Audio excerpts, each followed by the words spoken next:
Okay, so we continue 4.5 with logarithm-based equations. The one important thing about logarithm equations that you didn't see in the previous equations is to make sure to plug your answers back in and make sure you don't have any negatives inside logarithms, particularly if you end up combining things, like combining subtraction into division or multiplication addition into multiplication, because those are situations where you could take a negative divided by a negative and it would look positive, or you could take a negative times a negative and make it look positive, so you just have to be careful. So 7 times the ln of x equals 28. Divide both sides by 7. Get the ln of x equals 4. Now, we took the ln of both sides to get rid of e. In order to actually cancel out a logarithm, you need to take the base of the logarithm and take that number and raise it on both sides to whatever you have. Which means I really need to be saying something like, if the ln of x equals 4, then e to the ln of x equals e to the 4th. Because that allows me on the left side to say that the e and the ln are going to cancel, and I have x equals e to the 4th. So what's actually happening here when we remove logarithms is we're taking a number and raising it to the power on both sides. This is an unusual technique that we haven't really used before. Now, generally speaking, I need my logarithms to all be in one logarithm on one side. As long as it's the same type of logarithm, you can have them on both sides as long as it's still everything on one side is in one logarithm. If we look at number 2, everything on one side is in a logarithm, but it's a log base 2. So while I took ln's and took e to a power, because of course the base of an ln is log base e, to get rid of log base 2, I need to take 2 to a power on both sides, equals 2 to the 3rd. Anything I do on the left, I have to do on the right side. Here, the 2 and the log base 2 will cancel, so I have x cubed minus 19. On the right side, I have 2 to the 3rd, which is 8. So I add 19 to both sides. X cubed equals 27. And then I get x equals the cube root both sides. To get x equals 3. Now, just to make sure, we should plug it back in. We should have plugged back in the first one too. However, since the only thing inside the ln was an x, we know e to the 4th is positive. Just to make sure, especially because there's subtraction in here, 3 cubed is 27.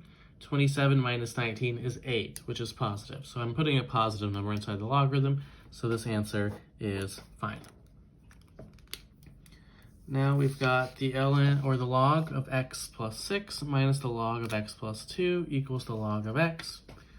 I need all my logarithms on one side in a single logarithm, so I used my combining. How do I make two logarithms that are subtracted into one? Subtraction becomes division. So this is the log of x plus 6 over x plus 2 equals the log of x. Now again, in order to cancel out the logarithms, I would have to really raise 10 to both sides as powers. 10, because we don't see a base, so the base is 10. 10 to the log base 10 will cancel. What that allows me to do is essentially the insides get set equal to each other. X plus 6 over x plus 2 equals x. To solve this, I'm going to multiply the x plus 2 to the other side. I'm going to move this over here to give some room. X times x plus 2. Distribute. So x plus 6 equals x squared plus 2x. This is quadratic, so I'm going to move everything to one side. 0 equals x squared plus x minus 6. From here, I should be able to factor. I'm looking for two numbers that multiply to negative 6 that add to 1, my coefficient in the middle. I should get x plus 3 and x minus 2, which means either x equals negative 3 or x equals 2. Okay, so I have two solutions here, and this is where I really need to plug back in to make sure that this makes sense. So let's look at the 2. 2 plus 6 is 8. 2 plus 2 is 4, and if I plug in 2 here, it's just 2. all of the numbers are positive, so it is fine.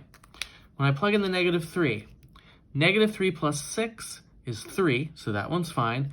But -3 plus 2 is -1. I can't have the log of -1. I can't have a negative number inside of logarithms. Furthermore, on this other side, there would be just a -3 sitting in here. So this answer is bad because it creates negatives inside logarithms.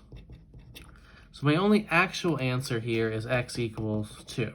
There's nothing more frustrating on the homework when you do all the work right, but in the end you get something wrong simply because you didn't check the answer and there's a negative inside, but your algebra is correct. We'll skip number 4.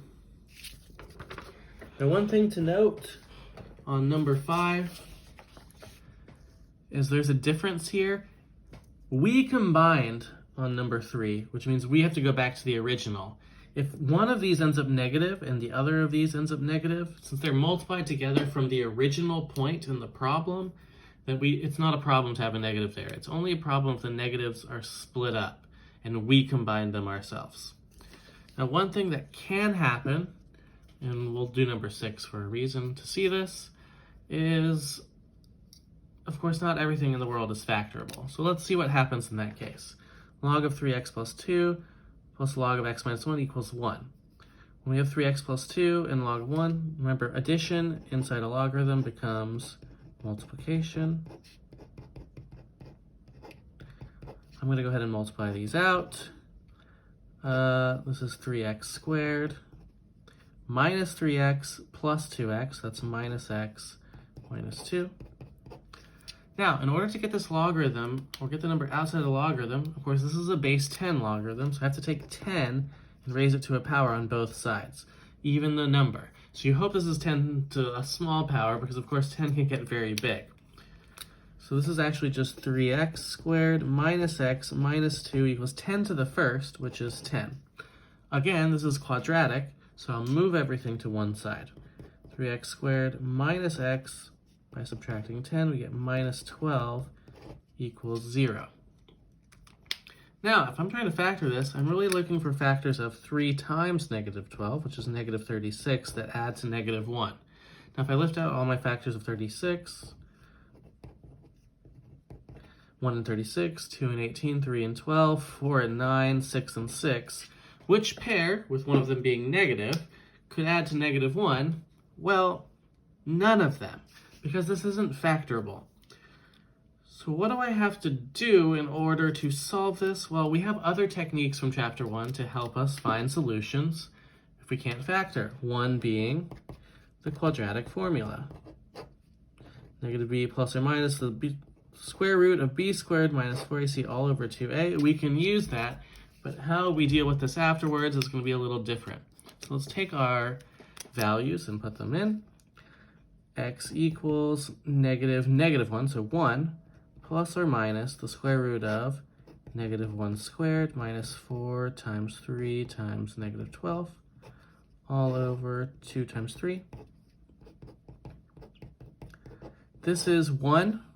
4 times 3 times negative 12 is actually 12 times 12, which is 144, but it's a plus because negative times negative, and all over 6.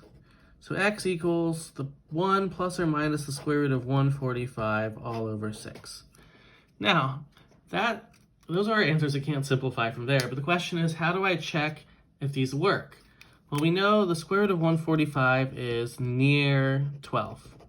So I'm going to approximate this by 1 plus or minus 12 over 6. If we look at 1 plus 12 over 6, that's 13 over 6, which is near 2. 1 minus 12 over 6 is negative 11 over 6, which is near negative 2. So I'm going to approximate using 2 and negative 2 when I'm seeing if I can plug in.